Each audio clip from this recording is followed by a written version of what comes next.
Good morning. I hope your day has been going good, and I certainly hope you have a good weekend.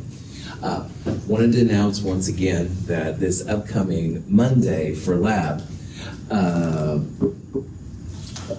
I told you we're going to do it on this chalkboard. Duh, I was thinking of the lab section there, man. So Ryan, sorry. I want to talk about what's going to happen on Monday, which is class presentations day. And first of all, I'm really excited and stuff to see what you've been researching.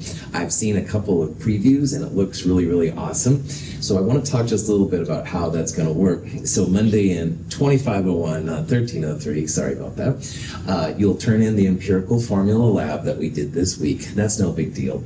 And then we'll start class presentations right away. And in 2501, not 1303, where I put my computer, that's the podium, all right? And they have a Windows computer there. And you can log in with Google Slides, you can log in with PowerPoint, all that kind of jazz.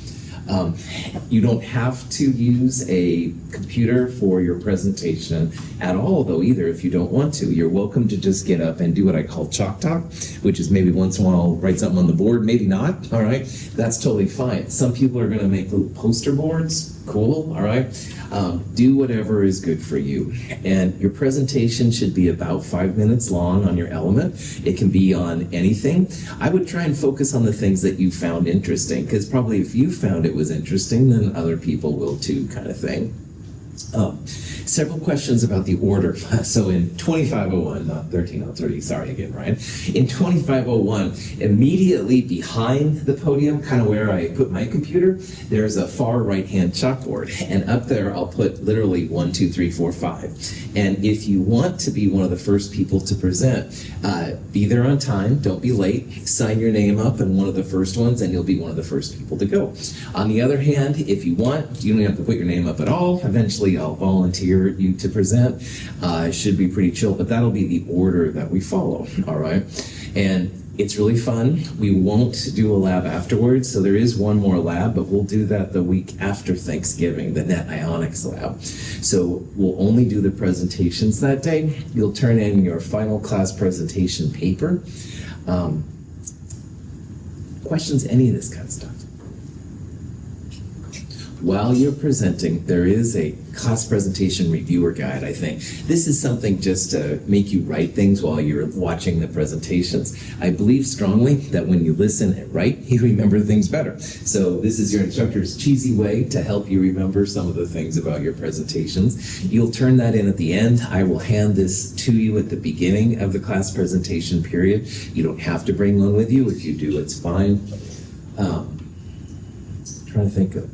Oh, once someone asked about what happens if I go too long. And believe it or not, sometimes you'll get up, start presenting, and you just kind of get wrapped up in the moment. And you start presenting and talking about all these things, because it is actually kind of cool what you're researching.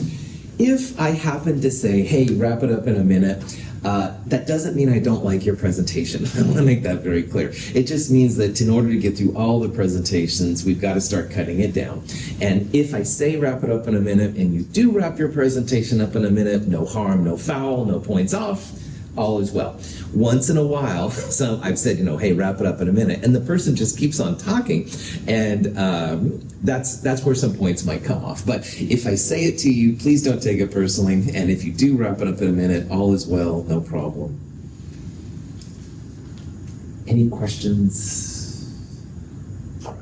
For what it's worth, I really am looking forward to your presentations. I always learn things about it. And even though, I've studied chemistry for a long time now, you will teach me things about the elements that I haven't heard before. And that's what's kind of cool for me personally. So, okay, cool.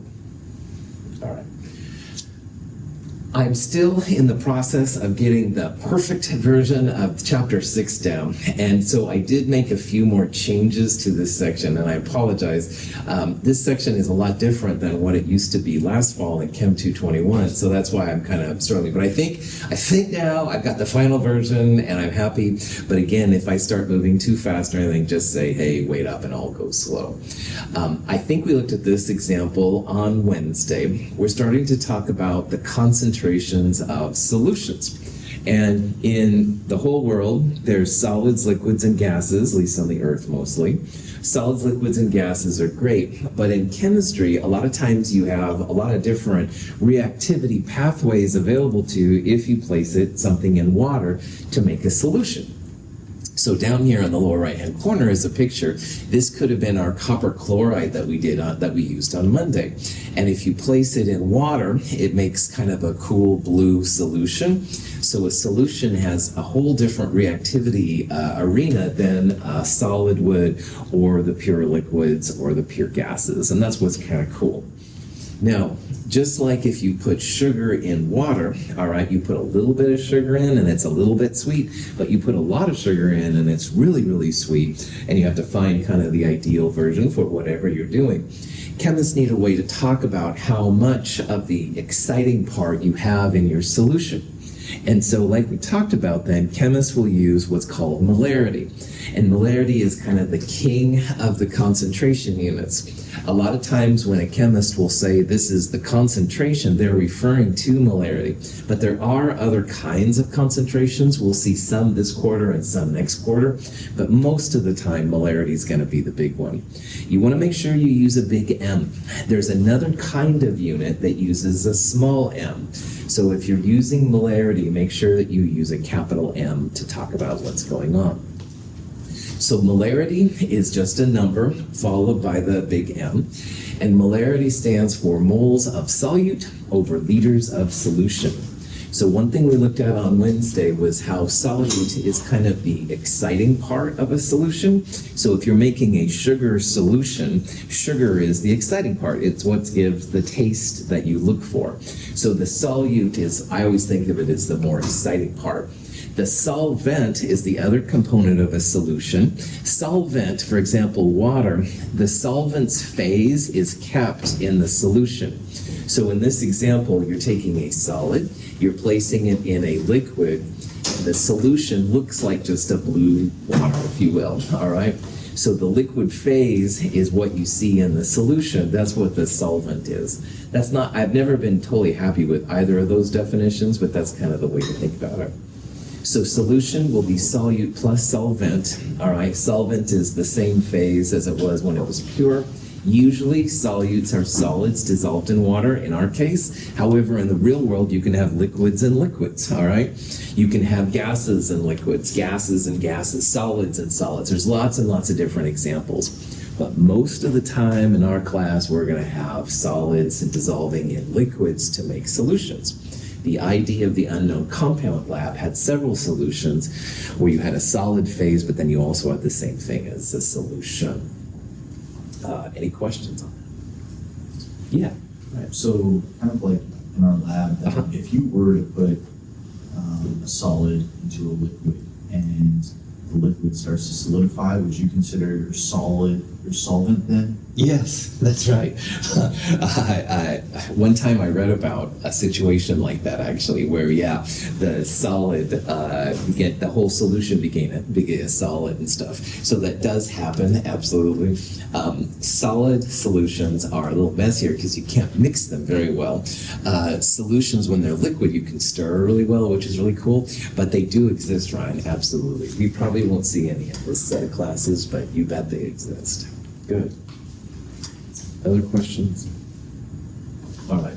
So if Alec has a 3.6 M thing sitting on his counter, be careful, Alec. But anyway, if he does, 3.6 M would mean 3.6 molar or 3.6 molarity. So in a liter of the solution, you would have 3.6 moles of the solute, and you could go from there. So a 3.6 molar sugar solution would taste sweeter than, say, a 0.36 molar solution.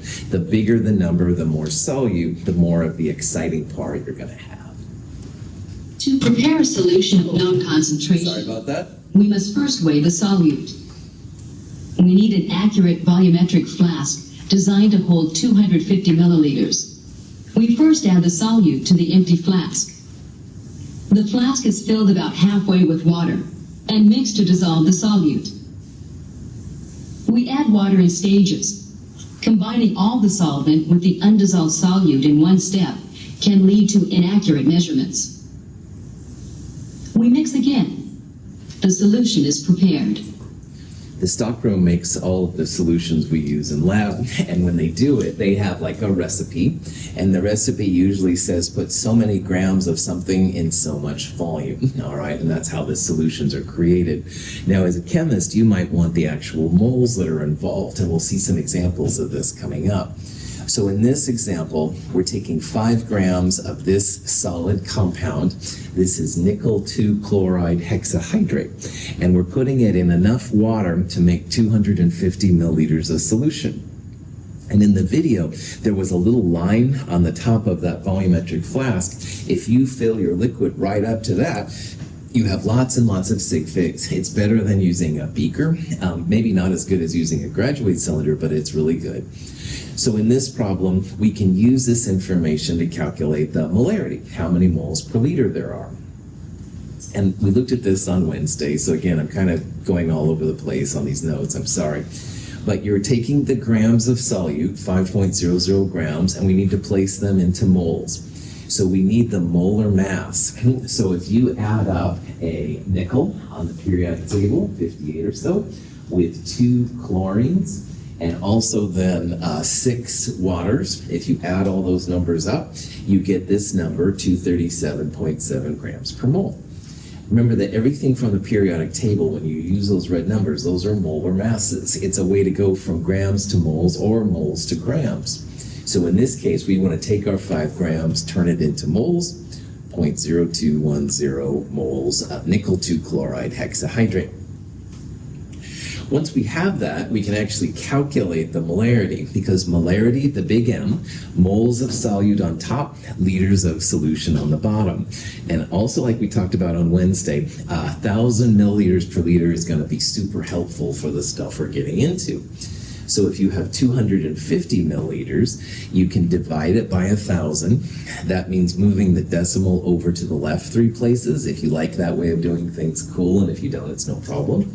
But either way, you want moles over liters. And when you calculate this, then 0.0841 moles per liter. So this number is the molarity. Sometimes people will place square brackets around the chemicals, and that's another way to express molarity. So in this case, if you saw this, NiCl2.6H2O in square brackets equals this number, this would say, yeah, this is the concentration. Now, most of the time in our classes, water will be the solvent, and it certainly is the solvent here. In the real world, that's not always the case. So, for example, in organic chemistry, which is the 2nd year chemistry class, water is rarely the solvent. There's lots and lots of other solvents you can use. But in the Chem 220 series, water will be the main solvent we'll use. Any questions on that? Sweet. Now, this is an example we went through as well. This is where you have like your own recipe, if you will, and you want to make 250 milliliters of a 0.0500 molar oxalic acid solution. And the question is then, how much do you need, all right? Like you have a recipe and this is the volume you want and this is the concentration you want. So the question is then, how many grams essentially do you have?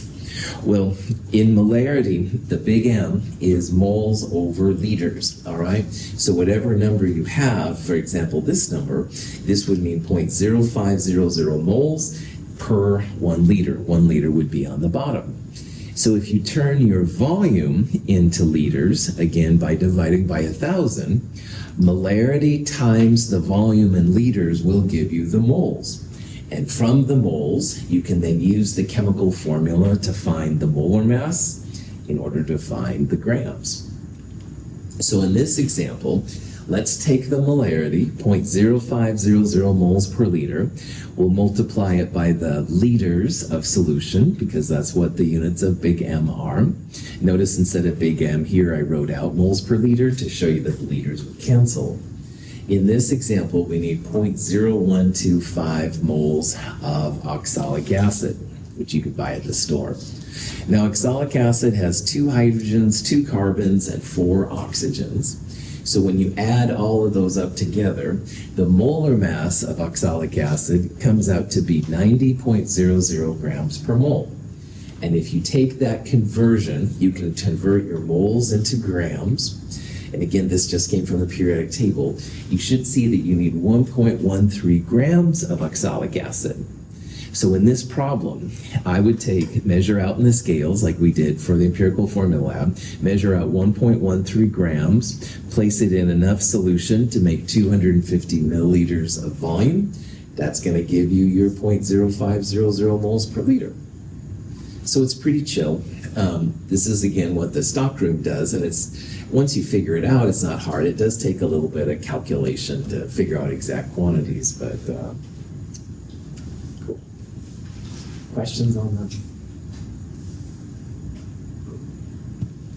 Okay. To prepare our solution using the dilution method, we first obtain 2 milliliters of stock solution with a pipette. Filling the pipette with stock solution to the mark on the pipette ensures that we have 2 milliliters of this solution. We add the 2 milliliters of more concentrated solution to the 500 milliliter volumetric flask, touching the side of the flask with a pipette. We add water to the mark on the flask.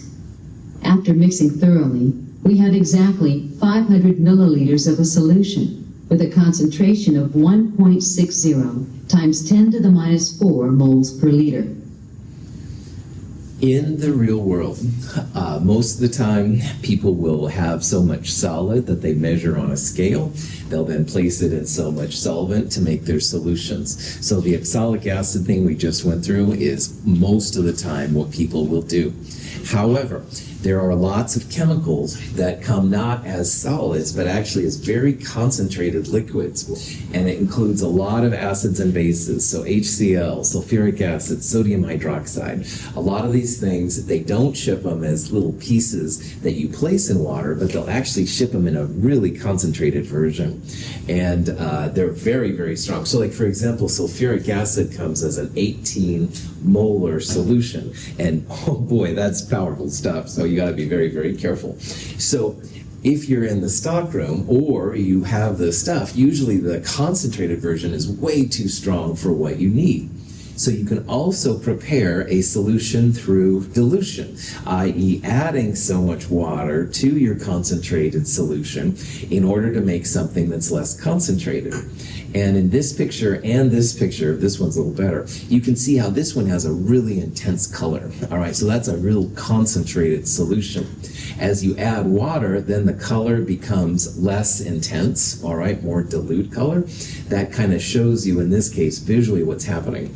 Now this one does the same thing a little bit. This is a darker blue, and this one's like a lighter blue. So they added water to this thing to make it less intense.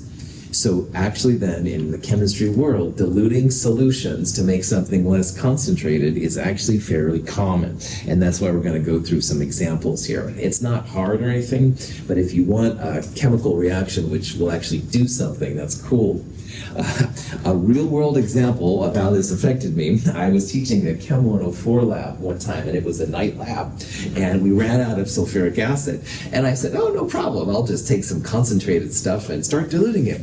Oh my God, that 18 molar crap it was a really exothermic reaction. A lot of energy was given off, and it actually blew out my beaker I was using, and it was night, nobody else was around. My students were in the other lab, they didn't know what was going on, and I was like, oh geez. So anyway, it's good to know about how these things work. You have to be careful, all right? Using the right concentration is really important. So that's another reason why we're doing all this, not because you might teach Chem 104 at night one time. So anyway, we looked at this one Wednesday as well. I just want to hit it one more time. They call this equation the dilution equation. Sometimes it has different versions. The one that the book uses is C1V1 equals C2V2. So C is a concentration and V is a volume. Now, a lot of books, including our previous book, used MIVI equals MFVF. Sometimes you'll see M1V1 equals M2V2. All the same equation, all right? Concentration will just mean molarity, and volume, if you use this equation, can be liters or milliliters. And I'll try and show examples of that here in a little bit. So they're both the same thing. Now, why this equation works is because concentration is moles per liter, and if you happen to multiply by volume in liters, moles per liter times liters will give you moles. So the moles that you start with equals moles per liter times liter, the moles you end with. And in a dilution equation, you're not changing the moles of solute at all, you're just diluting it. So you're turning the concentration to a smaller concentration while the volume gets bigger, all right? So let's use an example here to figure out what this means. Here's an example where we have 0.850 liters of a 5.00 molar solution of copper 2 nitrate. And we're going to add enough water to make it 1.80 liters. And the question is, what is the concentration of the new solution? Now, diluted means that the value of the molarity will be smaller, all right? If the C times V equals C times V, then as one goes up, the other one's going to go down. And we're definitely making the volume term bigger from 0.850 to 1.80, so that means the concentration value will be smaller. But anyway, in this question then, the only weird thing is you have to make sure you keep the C and V terms together. So we're starting with this volume and we're starting with this molarity. So that'll be C1 will be 5.00 and V1 will be 0.850. And then we're looking for C2, the new molarity, and the new volume here is 1.80 liters. So if you plug this in, it comes out to be 2.36 molar. No problem. This is a way to figure out the new concentration. Now notice as you go from 0.850 to 1.80, you wouldn't add this volume to that volume because you already have 0.850. So one weird thing about this is the final volume minus the initial volume will be how much solvent you add. That was something I didn't push very hard with you on Wednesday, and I wanted to make sure that was clear. You want the difference in volumes to make the new concentration. Questions on that? Okay, so here's an example of how this works. Here we have a 3 molar HCl solution and 20 milliliters of it. And we end up adding 100 milliliters of water. Now, because we already had 20 milliliters, that means the new V2 volume is going to be 120 milliliters. What's the new concentration of the HCl? So this is the C1V1 equals C2V2. Here is our C1, this is our V1, and 120, the total volume will be our V2. Now you could turn both of those volumes into liters before putting it in C1V1 equals C2V2, but because it's a ratio like that, you are absolutely okay with just using milliliters. So notice here in the answer, I just used milliliters. I didn't turn them into liters, all right? If you do turn them into liters, no problem. It's going to give you the same answer. But because it's a ratio like that, if you use both milliliters or both liters, or microliters for that matter, you will get the same answer. So the final concentration, 0.500 moles per liter. Questions? Yeah, Tony. I don't know how to ask it, but would there ever be a case of you ever give us a question where instead of adding water, you add an HCl? Cool. So HCl is a solution, all right? And HCl would have water, the solvent, and HCl, the solute. So you could add HCl to HCl to get a new solution. In those kind of cases, you'd want to find the moles of solute in both cases and then add them together, and you would divide by the total volume. So it's absolutely possible, Antonio. Usually you already have the solution, so you don't usually add them together to find one, but that is something you could absolutely calculate, you bet. Good. Kind of cool question, actually, so yeah. Other questions? Okay. Now, here's another example of this dilution thing. So let's say that we have a 3 molar sodium hydroxide solution and 50 milliliters of it. But we want to dilute the sodium hydroxide. We want to make it 0.50 molar sodium hydroxide. So we're going to lower our concentration, and we're going to lower the concentration by adding water to it. But the question is, like how much water do we add? So we're going to start with a 3.0 molar concentration. We're going to add water because we need to take our concentration down from 3.0 molar to 0.50 molar. It would be, sodium hydroxide doesn't have a color, but if it had a color, it would be going from an intense color to a less intense color that way. But in these kind of questions then, how much water are you supposed to add? And the important thing to remember that I mentioned quickly earlier is that you want to remember that the moles that you start with equal the moles that you end with, all right? So the moles of sodium hydroxide that we start with have not changed. We're not, like Antonio said, we're not adding any more sodium hydroxide. In this case, we're just adding water to make it a new concentration.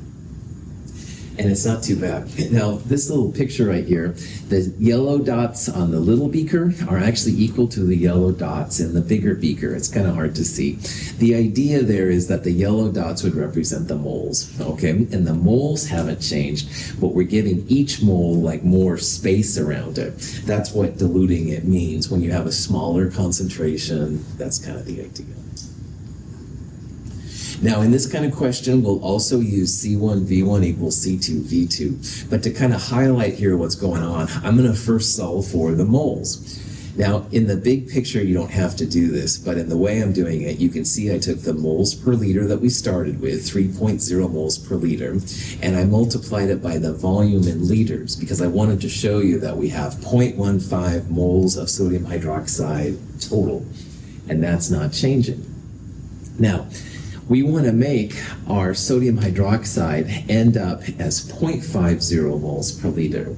And 0.50 molar means 0.50 moles of sodium hydroxide per liter.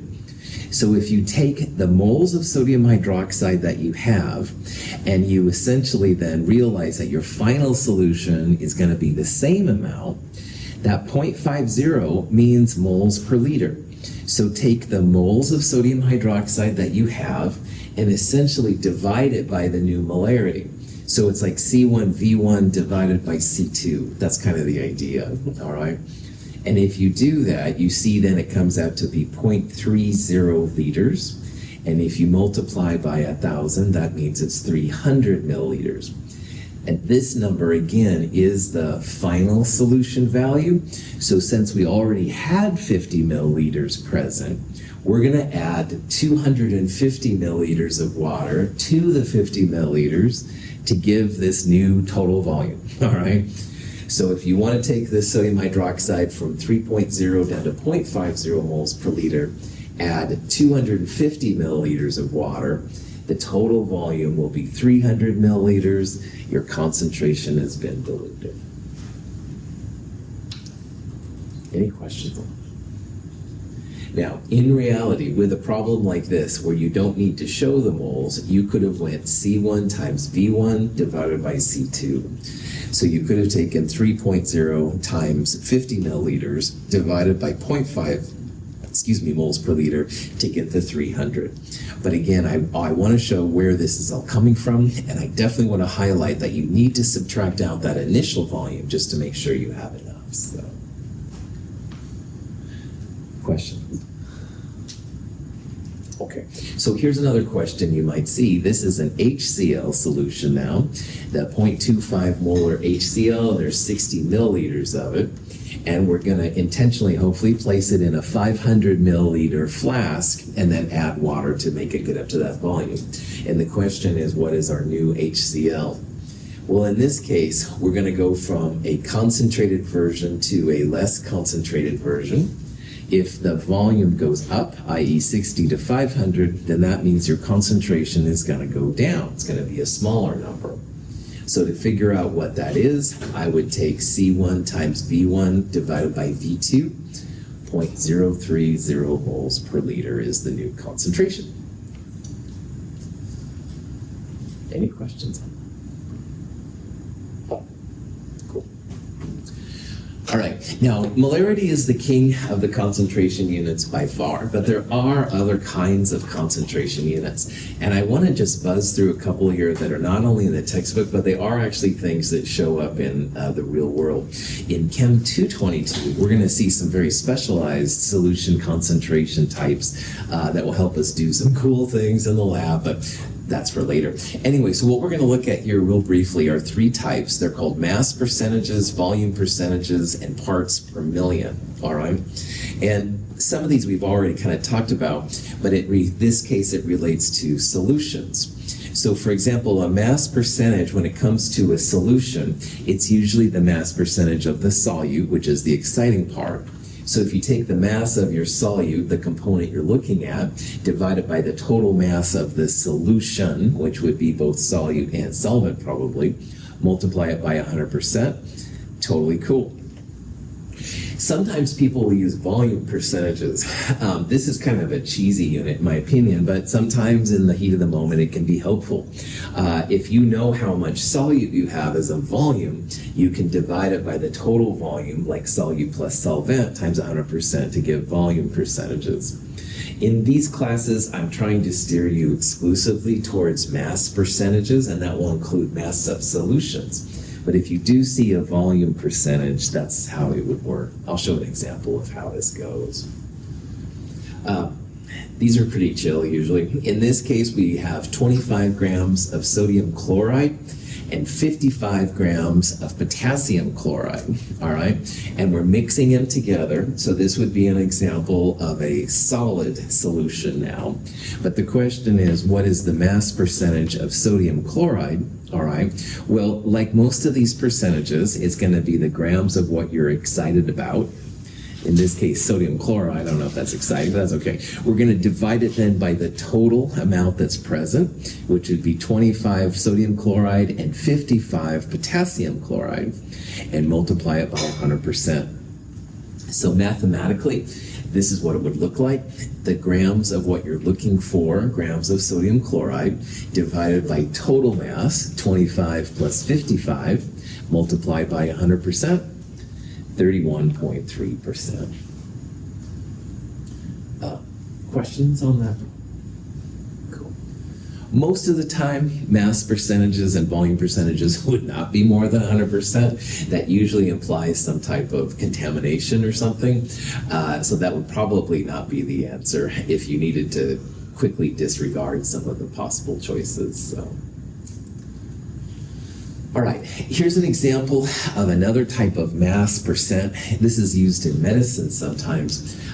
This freaks me out kind of. Anyway, they can take, samples of spinal fluid and stuff like that out. Anyway, this 5-gram sample of fluid has 3.75 milligrams of glucose in it, and they want to know the mass percent of the glucose.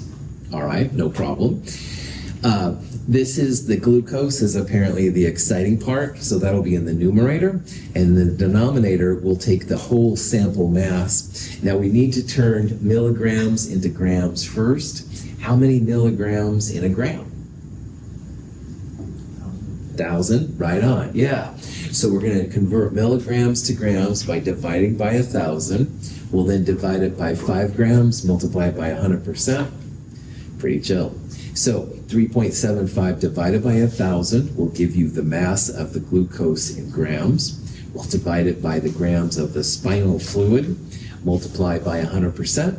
Your spinal fluid is 0.075% glucose. Ooh. Everything medical kind of freaks me out a little bit, so sorry for the extra animation there. But anyway, questions on the math, the process? Good.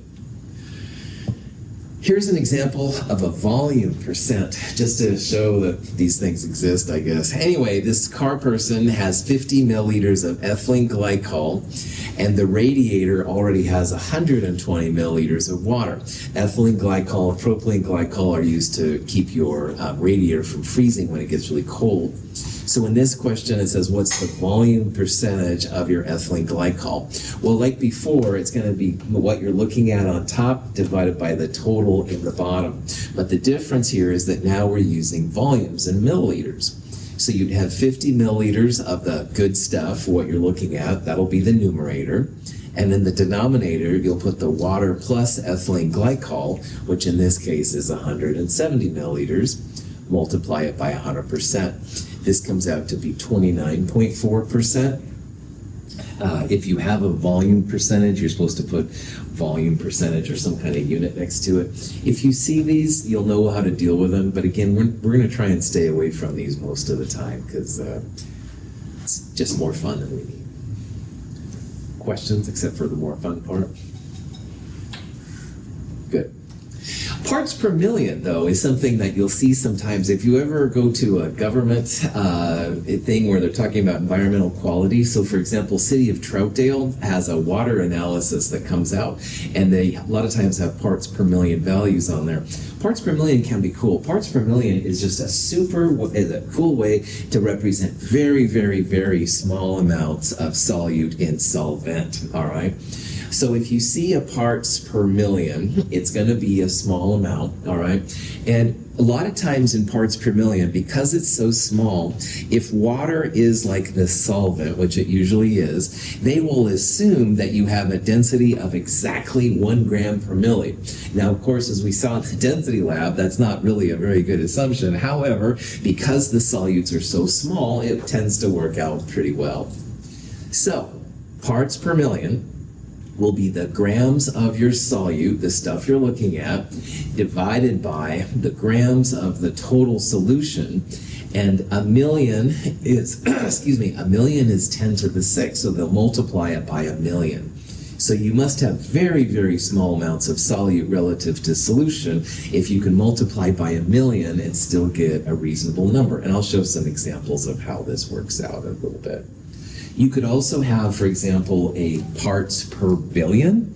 Instead of 1,000,000 that you'd multiply, which is 10 to the 6, 10 to the 9th would be a billion. So that would be even smaller. Once in a while, you'll see a parts per trillion. That would be 10 to the 12th, stuff like that. So you can play with these parts per things depending on the concentration of your stuff. So, okay. So let's see how you could use parts per million or parts per billion, whatever, if you had these kind of things. So let's say that in the water sample, they find some kind of pollutant. Who knows what it is? We probably don't want to know. But anyway, we'll say that it's 5 milligrams of the pollutant per 100 grams total in the groundwater, all right? So that you can express this then as a parts per million. And what you want to do, like the other problems we've seen, because it's going to be a unitless number, you have to make sure that your masses are the same kind of units. So what we're going to do here in a little bit, we'll take the milligrams, we'll again divide it by 1,000 to turn milligrams into grams. We'll then divide by 100 grams total, and we'll multiply by 1,000,000, 10 to the 6, in order to get the final value. Notice there's no grams to moles on these kind of things. I feel kind of weird talking about it, but that's okay. So anyway, here's the math. 5 milligrams, turn it into grams by dividing by 1,000. We'll take that and divide by 100 grams, which is the total mass, multiply by 1,000,000. So this would be an example of a 50 parts per million concentration, all right? And again, these are really, really small amounts, but in groundwater, this is very relevant. I'm working with a person right now on an arsenic in drinking water thing, and 50 parts per million, depending on who you talk to, is considered the maximum level of arsenic that you want in your water. And so it's not a lot, but arsenic is not good for you, so that's why these things are set and stuff. So, questions on that? Okay, so if you have, say, an arsenic level of 75 parts per million, it says how many grams of arsenic are in exactly 1 liter of water, all right? So in these kind of problems, most of the time with parts per million, what they do is they assume that 1 gram equals 1 milliliter. And again, that's a little cheesy, but because these amounts are so small, they can usually get away with it. So what I would do in this problem then is think about what 75 parts per million is. that would be like 75 parts per million in 75 grams of arsenic in 1,000,000 grams of water. All right? So 75 grams in 1,000,000 grams is a way to think about what a parts per million is. And then once you have 1,000,000 grams of water, you can turn it into milliliters, 1 gram per milliliter. There's 1,000 milliliters in a liter. And if we have exactly 1 liter, then the volumes will cancel. We'll have how many grams are left over. So in this question, 75 parts per million equals 75 grams of arsenic in 1,000,000 grams, 1,000,000 grams of water. And so we're going to leave the top part alone, but the bottom part we're going to mess with. We're going to turn grams of water into milliliters. And again, usually they just assume density is 1 gram per milliliter. And since milliliters now are there, there's 1,000 milliliters per liter, and we have exactly 1 liter apparently. So that means we have 0.075 grams of arsenic. And from there, then, you can turn grams of arsenic into moles of arsenic or whatever you needed to do as a chemist. Questions? All right. If you had a part per billion, you would divide by 10 to the 9th grams of water. All right, that's the only difference you'd see.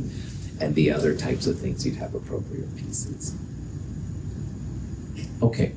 So to summarize everything we've done in this chapter, all right, I wanted to throw one more question up here real fast, because this kind of pulls everything that we've seen from chapter 6 together. So in this question, we found a solution in some kind of cabinet. We didn't know the solution was there. And we want to know what it is. You don't want to just throw it down the drain if you're being a cool person. Anyway, so we have a 5.00 milliliter sample, and we're evaporating off the solvent, which is water apparently, and we end up with 98.5 milligrams of some unknown solid. So we want to know what this solid is. We'll send it away to a company, and we find when we get the information back that this 98.5 milligrams was 49.9% oxygen, 37.5% carbon, and 12.6% hydrogen. Now, stopping right there, that means that our unknown compound here has CH and O, but it doesn't have, say, silicon or uranium, something like that.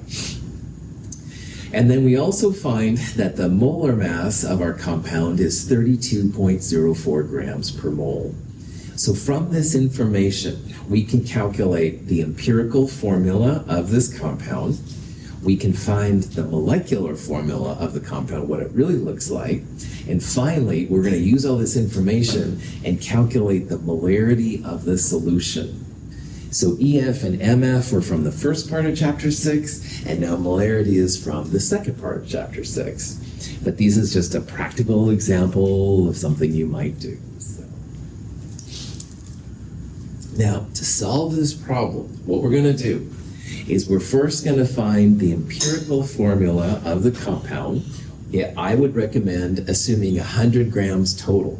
So those numbers there will equal the grams. So we'll have 49.9 grams of O, 37.5 grams of carbon, et cetera, et cetera.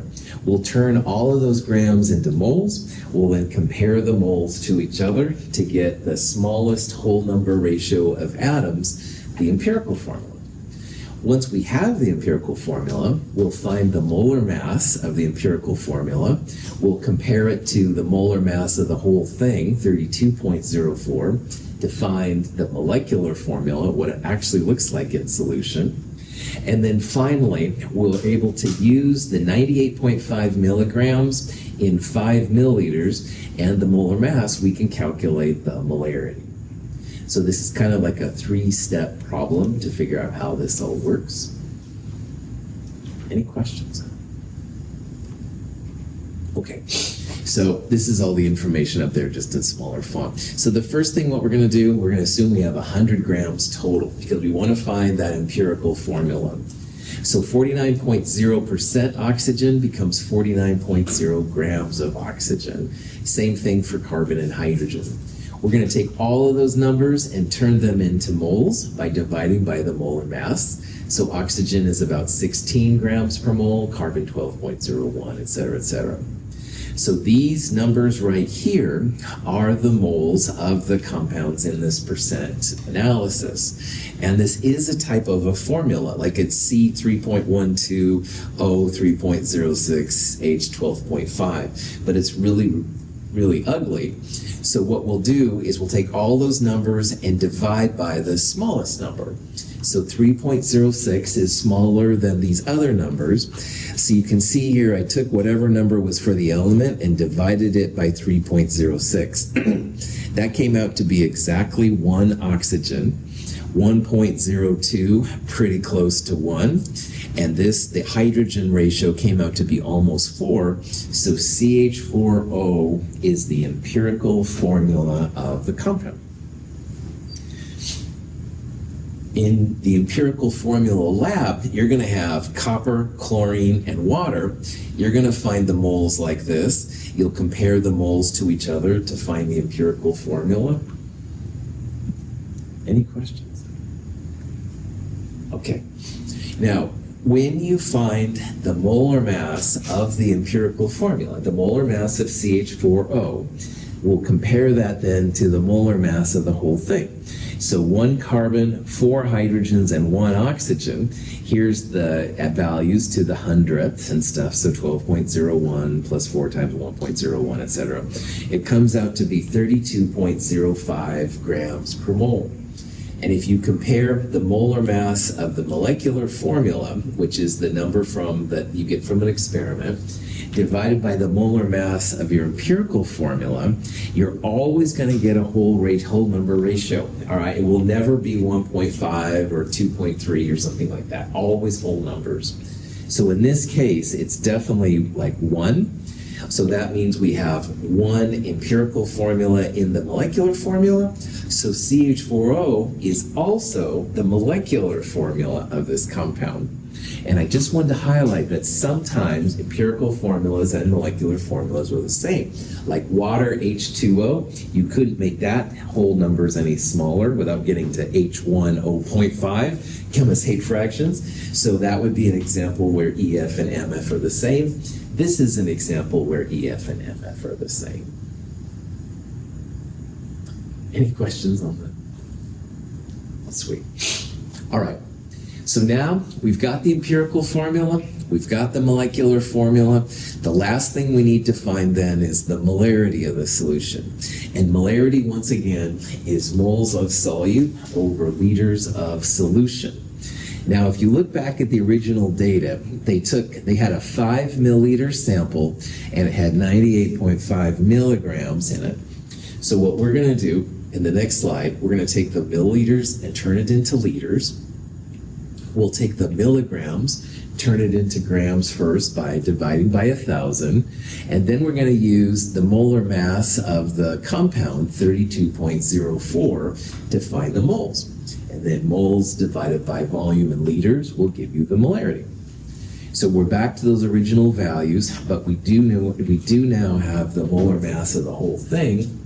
If you do all of that, excuse me, 98.5 divided by 1,000 gives you grams, divided by the molar mass, 3.07 times 10 to the minus 3 moles, and 5 milliliters divided by 1,000, 0.00500 liters. Moles divided by liters, 10 to the minus 3 divided by 0.005, you end up with 0.614 molar. So your compound here, your solution in the unknown cabinet, 0.614 moles per liter. So, any questions? If you've got this stuff down, you've got chapter 6, all right? You really do. Because this one, if you can go from percentages to empirical formula to molecular formula, and using all these things to find molarity, you're going to be good to go. Okay. I'm not sure what they're doing outside, but there's like a whole bunch of tractors and stuff. So anyway, this is probably a good place to stop. We will start chapter 7, part 1 on Monday. Again, thank you for bearing with me here while I readjusted all the slides a little bit. Have a wonderful weekend. Looking forward to your class presentations on Monday. Thank you.